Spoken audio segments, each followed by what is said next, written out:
Hello বন্ধুরা, good morning. সবাই কেমন আছো? আশা করছি যে যে প্রান্ত থেকে আমার ভিডিওটি দেখছো প্রত্যেকে সুস্থ এবং ভালো আছো। হ্যাপি সুমিত্রা ব্লগের একটা নতুন ব্লগে তোমাদেরকে স্বাগতম। আমার এই ছোট্ট পরিবারে তোমাদের আমন্ত্রণ রইল। তো চলো, এখন সকাল 6টা বাজে, রেডি হয়ে নিয়েছি। ছেলেটাকে নিয়ে একটু বেরোবো, ছেলেটারই কাজের জন্য বেরোবো। তো ট্রেন হচ্ছে 6টা 43-এ, এবার স্টেশনে যেতে হবে, টিকিট কাটতে হবে। তো ওই জন্য বেরোতে হবে। বেরোনোর আগে একটু চা খেয়ে বেরোবো। চা হয়ে গেছে, চলো চাটা খাই, সঙ্গে দেখো। তো পৌঁছে গেছি আমরা আমাদের স্টেশনে। আর এমন সময়ে আজকে পৌঁছেছি, বাবু টিকিট কাটছে, আমাকে বলছে, আমরা বাইকে আস্তে আস্তেই শুনে নিয়েছি যে ট্রেন ঢুকছে। তো ও আমাকে বলল, তুমি যাও ওপরে গিয়ে দাঁড়াও, আমি ছুটতে গিয়ে টিকিটটা কেটে নিয়ে আসি। আর আমার তো সত্যি কথা বলতে প্যালপিটেশন শুরু হয়ে গেছে। যদিও কি বলো তো, দেখলাম লাইনে বেশি একটা ভিড় নেই, তাও বাঁচোয়া, তো অসুবিধা হবে না। তো এই দেখো, আমরা হাওড়া স্টেশনে পৌঁছে গেছি। কি বিভৎস ভিড় ট্রেনে, জানো তো। মানে ওঠার সময় মারামারি করে উঠেছি, আবার সেই দাঁড়াতে পারছি, বসা তো চুলোই যাক। আমি জানি না, আমি আগের দিনও এই ট্রেনটাতেই গেছিলাম জানো তো। এত বিভৎস ভিড় সে বলার কথা নয়। আগের দিনও বসতে পারিনি, ব্যান্ডেলের পরে গিয়ে আগের দিন বসতে পেরেছিলাম। আর আজকেও ঠিক একই অবস্থা, মানে তুমি দাঁড়াতেই পারবে না, বসা তো চুলোই যাক। তো কিছু তো করার নেই। অবশেষে সেই কোথায় এলাম, এসে একটু সিট পেলাম। তারপরে আমি ভাবলাম একটুখানি, কোমরটা ধরে গেছে। 2 ঘন্টা কত মিনিট দাঁড়িয়ে, বলো না এতক্ষণ সম্ভব? কিছু করার নেই, তাই যেতে হবে। তো তারপরে একটু সিটটা পেলাম, তো আমি বললাম সবাই নামুক, তারপরে আমি নামছি। তো এই যে এবার আমরা যাব তো মেট্রো করে যাব। সত্যি কথা বলতে আজকে কিভাবে কি করে যাব আমি নিজেও জানি না, জানো তো, ভীষণ কনফিউজড। আমাকে কে যেন বললো যে রাজারহাটে নামতে হবে। তো এবার মেট্রোতে কিভাবে যাব জানি না। আচ্ছা, বাবুকে বললাম মেট্রোর যখন টিকিট কাটবি ওখানে গিয়ে জিজ্ঞেস করবি যে আমি এরকম এইখানে যাব, মানে অমুক জায়গায় যাব, তো আমাকে কোথায় টিকিট, আমি তাহলে কোথায় নামবো।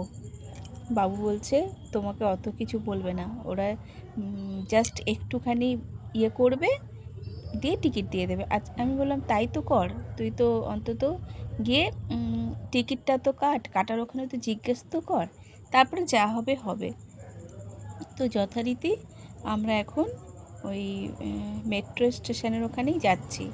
কি মেট্রো, ওইটা তো ওই একদম শেষ মাথা, মানে হাওড়ার পুরো শেষ মাথা কলকাতার। এই বড় বড় ফ্যানগুলো ঘুরতে দেখি না, মনে হয় যেন দেখো ঘুরছেই না ঘুরছেই না, মনে হচ্ছে যেন হাত দিয়ে ঘুরিয়ে দিতে হবে। অথচ এত সুন্দর হাওয়া হয়, বলার কথা নয়। সে আমরা যখন আগের দিনকে সেই বেড়াতে গেছিলাম না, কুল্লু মানালি সিমলা, যখন বেড়াতে গেলাম আমরা এখানেই ওয়েট করছিলাম। তো আর আর আমার এই ফ্যানের নিচে দাঁড়িয়ে হাওয়া খেতে কি ভালো যে লাগে, বলার কথা নয়। আমি বাবুকে বললাম, দাঁড়া বাবু 2 মিনিট, আমি একটুখানি এখানে দাঁড়িয়ে হাওয়া খেয়ে নিই। আসলে বললাম না, ট্রেনে বিভৎস ভিড়, নেমেও রাজারহাটে নামতে হবে। বাবু রাজারহাটেই নামতে হবে, ঠিক আছে? ওখানে টিকিট কাটতে গিয়ে জিজ্ঞেস করে নে। আজকে তাও লাইন নেই বেশি একটা, আগের দিন বিভৎস ভিড় ছিল। বাবু টিকিটটা কেটে নিয়ে আসুক। তো যাই হোক, টিকিটটা কাটা হয়ে গেছে। সেক্টর 5-এরই টিকিট দিয়েছে জানো তো। ওখান থেকে নেমে আবার যেতে হবে, ওখান থেকে আরও 13 কিলোমিটার।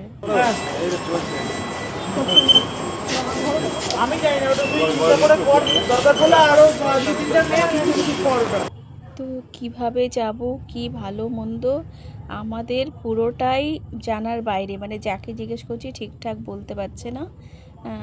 দিয়ে তো মানে এত খোয়ারে পড়েছিলাম। এখানে এসে আমরা সেক্টর 5-এ নেমে কিভাবে যাব তো জিজ্ঞেস করে কেউ, দেখো আমরা অবশেষে পৌঁছে গেছি। আর কিভাবে গেছিলাম, কি করেছি পরের ব্লগে তোমাদেরকে জানাবো।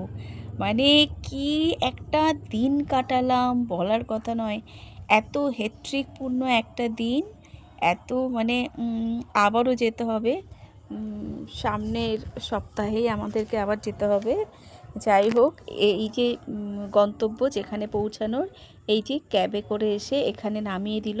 এসেই দেখছি পায়রাগুলোকে দেখে জানো তো আমার আবার পায়রার প্রতি একটা আলাদা ভালোবাসা। তো ভাবলাম পায়রাগুলো বকম বকম করছে, একটুখানি ভিডিও করি। তো এই দেখো আমরা এখানে এসছি, এই পৌঁছে গেছি। বৃষ্টি মাথায় করে পৌঁছালাম অবশেষে। সারাটা দিন শুধু বৃষ্টি বৃষ্টি বৃষ্টি। আমি একবার একতলা আর একবার চারতলা, একবার একতলা আর একবার চারতলা। এখান থেকে ঢুকেছি 11টার সময়, বেরিয়েছি 4টের সময়, জানো তো। সেই গল্প নেক্সট ব্লগে আমি তোমাদেরকে শোনাবো, যে কি হেট্রিকপূর্ণ একটা দিন কাটালাম। মানে ফিরতে পেরেছি, কোনো অসুবিধা হয়নি। মানে এটাই মনে হচ্ছে যেন অনেক বড় কথা। আমি এটা হচ্ছে ক্যান্টিন। আমি কোথায় বসবো, ওখানে গার্জিয়ানদের বসার কোনো জায়গা ছিল না। তো আমি বললাম যে কোথাও বসা যাবে। তে বললো হ্যাঁ আপনি 4তলায় চলে যান ক্যান্টিনে। এবার বাবু বারবার করে ফোন করছে, মা একবার এসো।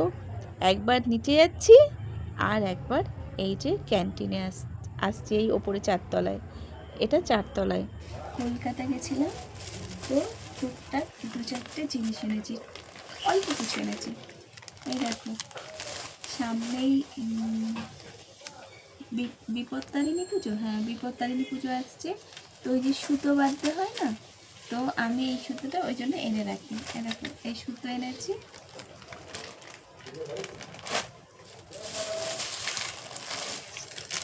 আর এই দেখো সিঁদুর এনেছি, লিকুইড সিঁদুরগুলো পরি তো আমি, সিঁদুরটা এনেছি। একবারে আমি ধরে এনে রেখে দিই। এ দেখো আমি দেখাচ্ছি না, না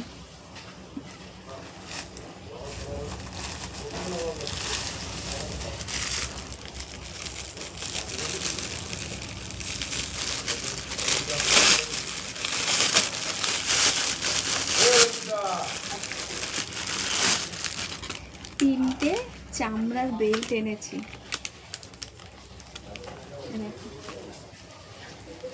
তিনটে চামড়ার বেল্ট এনেছি। ও আমাকে, আমি কিছুই আনতাম না, সোজা বাড়ি চলে আসতাম, কিন্তু আমাকে বারবার বলছিল যে বেল্ট আনবে। আর এই দোকানের বেল্টগুলো না অনেক দিন যায়, জানো তো।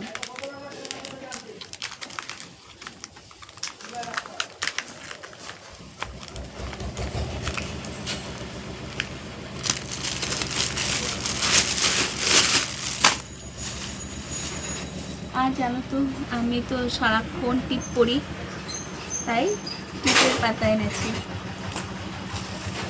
আর কি এনেছি, আমার হাতে দেখবে সব সময় নেল পালিশ পরানো থাকে, তাই নেল পালিশ নিয়ে আসছি।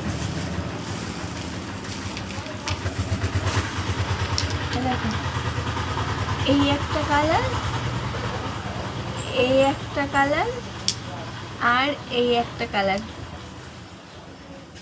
তিনটে কালার এনেছি। তোমাদের কার কোন কালারটা বেশি পছন্দের জানিও কিন্তু।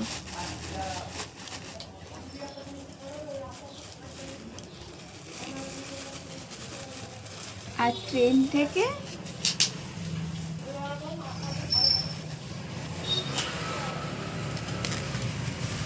এটা ট্রেন থেকে কেনা, কলাটা দেখে খুব পছন্দ হলো, তাই এই যে 1 ছড়া কলা কিনলাম। এটা ট্রেনে উঠেছিল, দেখতে বেশ সুন্দর না কলাগুলো, তার জন্য কিনলাম। না পুরো কাঁচা হলুদের মতো কালারটা। তো এই টাটা, দেখা হবে আবার একটা নতুন ব্লগে।